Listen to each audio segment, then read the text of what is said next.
안녕하세요. 저는 나탈리입니다. 저는 스티커 가게를 하고 있어요.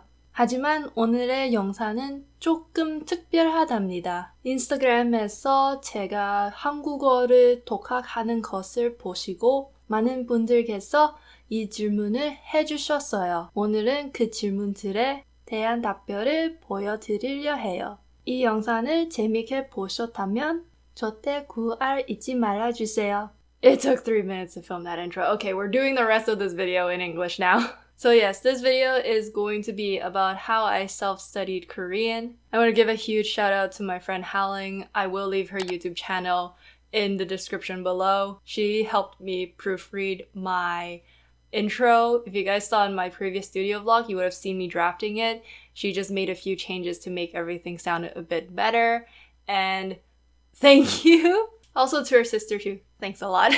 So like I said in the intro, I've been sharing here and there on Instagram that I have been self-studying Korean. And there were quite a few of you who were also on the same boat. If not, you guys were studying a different language. And a lot of you were asking me how I self-study a language. So in today's video, I'm going to be running through that with you guys. As usual, I'll be leaving timestamps for this video because I'll be covering things from my background before I self-studied to different categories of how I study for specific things. If you guys are interested in more content like this, don't forget to like this video and to subscribe.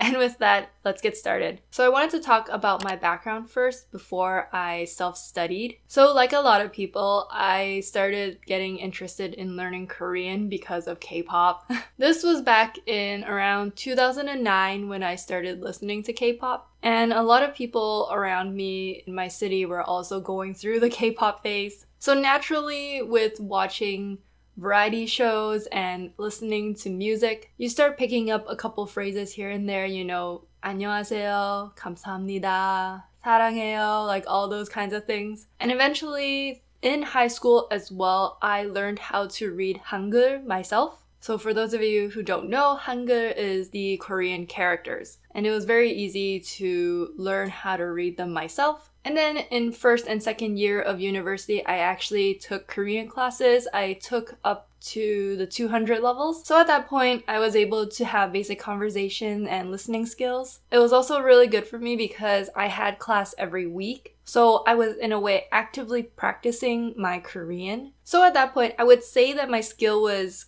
good enough where if I went to Korea, I would be okay. However, after second year, I did not have Korean classes anymore and I had to rely on myself to study. It was really difficult. By then, it was around 2015 or so. And because I'm the type of person that requires a schedule, it was very difficult to try and study. So it wasn't until probably last year or the year before that, I don't actually remember. But I'm gonna say last year where I took studying a bit more seriously because now in the foreseeable future, there is a chance that I could go to Korea and I'm like, I need to start studying again. So that's kind of my background going into self-studying Korean. I wanted to mention that because I wasn't starting from ground zero with self-studying. I already did have a basic knowledge about simple grammar structures. Now I want to talk about some general tips for self-studying a language. The first thing that I want to mention is that you just have to start. I know that if you're like me, probably spent a lot of time watching YouTube videos like this one, trying to figure out the best and most efficient way to learn a language. But that's also time that you could have spent just learning. Also keep in mind that everyone learns at a different speed and everyone learns differently. So what might work for me or another YouTuber or a friend might not necessarily work for you, and you're never gonna know until you try. So I would suggest just watching a couple videos, picking up some key tips here and there, trying it out first, see if it works. If it doesn't, then go back to watching more videos instead of spending like 2 hours a day watching these videos instead of actually studying. Another thing is having too many resources. I know there are so many textbooks out there, and now with YouTube as well, there are so many videos that you can watch. It does get quite overwhelming when there are so many resources to give to you, but my tip is just to stick to maybe 2 or 3. Especially with textbooks, I don't think all textbooks are structured exactly the same way. So you're just gonna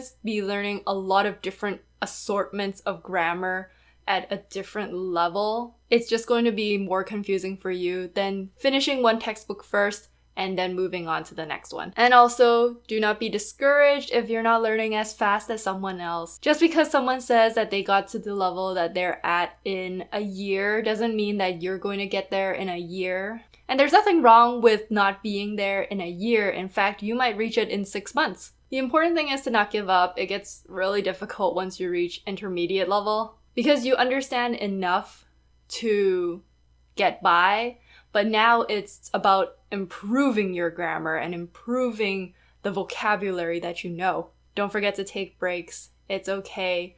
You don't have to dedicate every day to studying. The important thing is just to not give up. Now I'm going to share with you guys the 2 main resources that I use for self-studying. If you're studying Korean, you have probably heard of Talk to Me in Korean. I have their textbooks from level 1 to 7, and I also have their travel books. For me, I really like their textbooks because it is structured from beginner to intermediate to advanced. So you're gonna start out with learning very basic grammar, which is important, like self-introductions, how to say I have, I don't have, past tense, present tense, future tense, as well as building on grammar, very simple ones like to eat, to like, and they pace it in a way that is easy to process. Each chapter isn't too long. So I would highly recommend checking out their textbooks. They have an online website as well, and I'm sure you guys have seen their YouTube channel as well. The second resource I have is the YouTuber Go Billy Korean.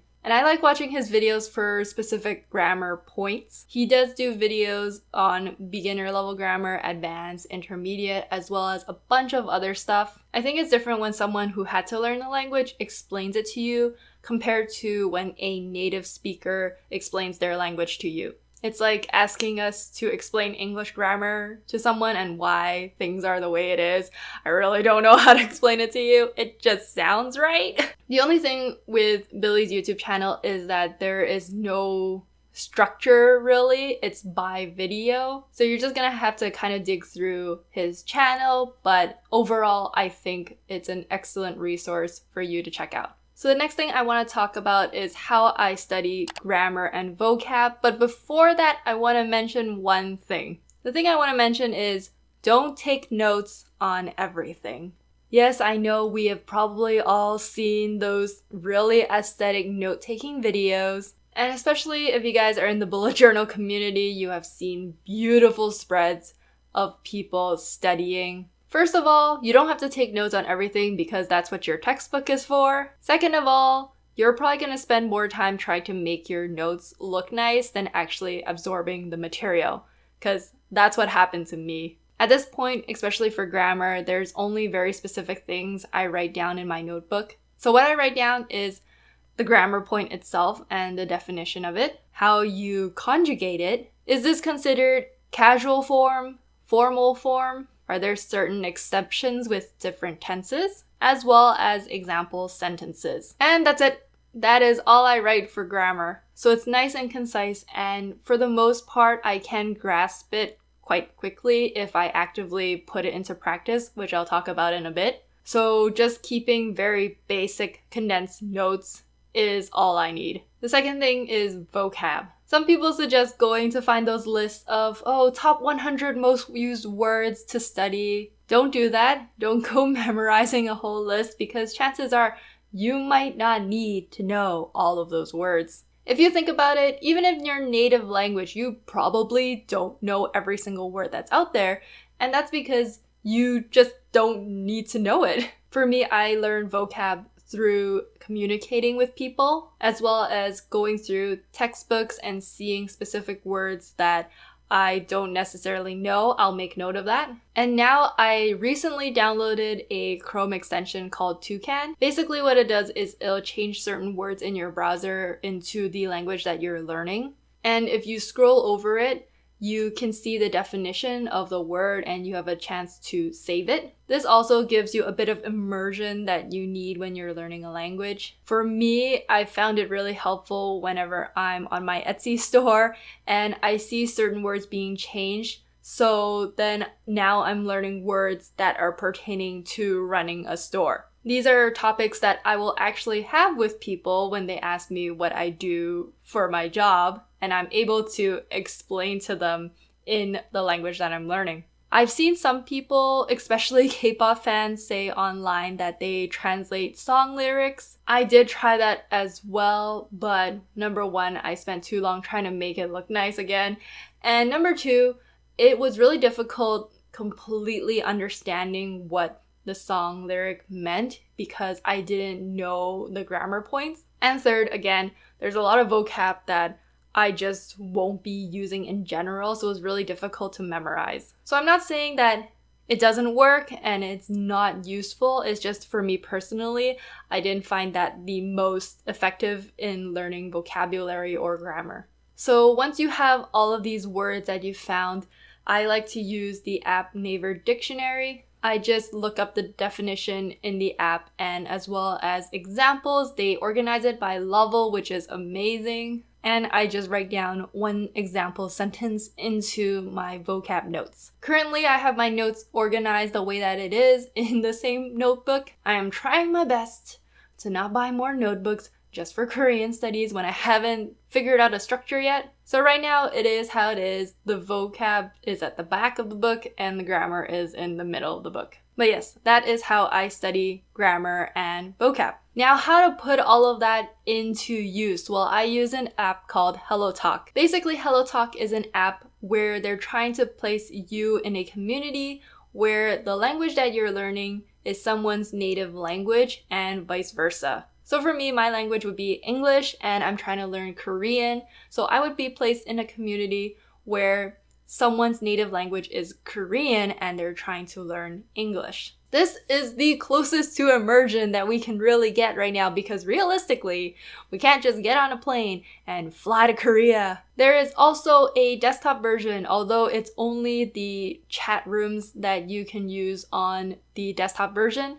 I did order keycaps with Hangul on it, but it's not coming until later on this year. So what I like to do is on my second monitor, I have a photo of which characters are on which key. So I can practice typing before the keycaps get here and actually actively be replying to people as well. What I really like about this app is that there is a main feed where you can post photos, make a little blurb. You can, of course, chat with people and practice your skills, send voice clips. There's like chat rooms now that you can join for live interactions. But the one thing that I really like is that if you make a mistake in your sentence, the person is able to correct it and it shows which part specifically you got wrong and what the correct sentence or grammar or word is supposed to be. I think that's really helpful because it really narrows it down to see what you got wrong. So yes, I really like using HelloTalk to practice speaking,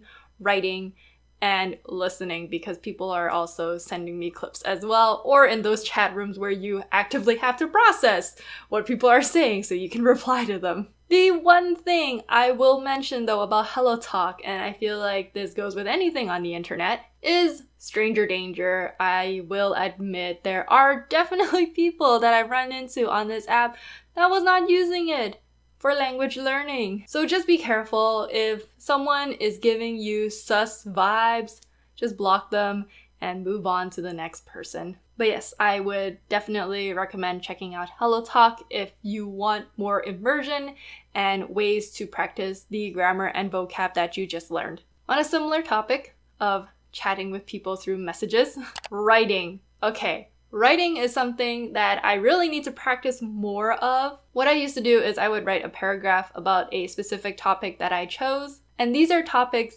that I know I will be talking to people about. For example, why are you learning Korean? How are you learning Korean?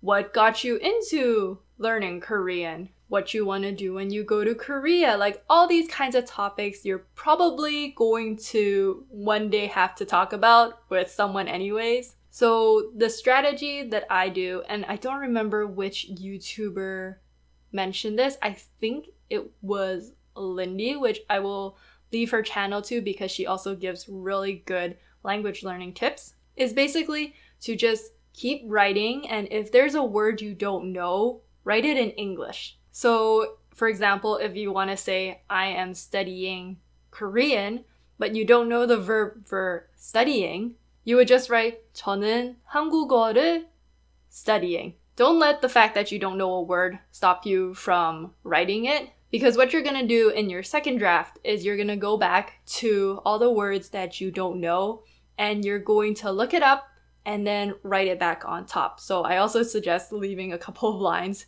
in between each sentence. So for example, if you didn't know what the word studying was, you're going to look it up, you're going to realize it's 공부해요. So you're going to write it back on top of studying. So what you're going to want to do with your second draft is you're going to go back to HelloTalk and you're going to post it in the community page, going back to the fact that people can correct your sentences and you can see what is corrected as well. This is going to be very helpful for you in your corrections. So once people are done correcting your little blurb for you, you're going to write it one more time in your notebook, and the last draft that you have is going to be the completed version with no errors in it. So by doing this, you're going to be actually learning about things that you will be talking to people about, and you're going to be learning vocab along the way about these kinds of topics. And by doing this more and more, you're going to start memorizing these sentences, and you're going to have more smooth conversations with people in the future if these topics do come up again, which trust me, they will. The next thing is speaking, probably the thing that most of us are worried about. I think most of us are really embarrassed or very awkward when it comes to speaking in the language that we're learning. And that's probably because we're afraid of our accent. But the thing is, we shouldn't be embarrassed about our accent because we're learning a new language. So essentially, we are like kids. Kids don't speak with a very fluent, like no accent speech. So just because we are not kids anymore doesn't mean we should be embarrassed when we're learning a language where our level is that of a child. As cliche as it is, the more that you say it, the more that you practice, it will get easier. And this is something that I constantly remind myself as well, which is why I challenge myself to do the intro in Korean. Some ways that I like to practice speaking is using HelloTalk to send voice memos to people, to join chatting rooms, or just to send voice memos to my friends instead of texting. By doing this, you're also improving the translation in your head. Because when you're actually having a conversation with someone, you're not going to have that time to pause and think and translate in your head. You're just going to have to say it. Another thing that I do here and there is I like to read webtoons. And what I like to do is to practice reading them out loud. Don't focus so much on the context of the webtoon. What we're trying to do here is increase our reading speed and be able to hear ourselves speaking out loud. Eventually, you will get faster and your pronunciation will get better as well. The last one I want to talk about is listening. I feel like this one we probably have the least struggle with. For me, practicing listening is like listening to K-pop, watching variety shows. Some people will also say watching dramas. Personally, I'm not the biggest drama fan. But I do understand how watching dramas is also another very good way of improving your listening skills. I just can't sit for like an hour and a half watching a show, but I will do that for variety shows. Another thing that I like to do is if there is a song that I like, I will watch the English subs versions. You know how people write the Hangul and the English subs and like who's singing which part kind of videos? I like to watch those because I pick up on grammar that people are using, and the specific words that they're using. Sometimes, especially with music, you don't pick up words because of the beat and the melody that they're singing it in. But when you see it in a video written out for you, you realize slowly, oh, there's actually more in this song that I understand than I thought. And eventually everything will start coming together. Fun fact, at some point, I decided to test my listening level. And what I ended up doing was I went to go watch Pororo on YouTube. And for those of you who don't know what Pororo is a Korean kids cartoon. To my surprise, I actually understood a good 90 to 95% of that show. I think that's another thing that I would recommend is to watch cartoons in the native language because they speak slower and they use very simple sentence structures. Because this show is meant for kids and not adults. As much as I love watching variety shows, sometimes when everyone is screaming on top of each other, you don't really hear what they're trying to say. So try watching some cartoons. It actually might surprise you how much you're picking up. This video took a long time to film. I really hope that after editing, it's not that long. But I wanted to cover everything that I do when I study a language. For me, learning a language has been something that I've struggled with simply because I have learned many languages in my life, but I've never been able to keep up with any. So Korean was the one language that realistically I could probably maintain. So hopefully some of these tips will be helpful for you. Maybe I'll update you guys in a year on my level at that point. But yes, I hope you guys enjoyed this video. Leave in the comments what language you're learning and how that's been going. We can all encourage ourselves together to keep going and to not give up. So once again, if you guys like content like this, don't forget to like this video and to subscribe to this channel for more content like this in the future. And with that, I hope you guys are taking care of yourself and staying safe out there. And I'll see you guys in the next video. Bye!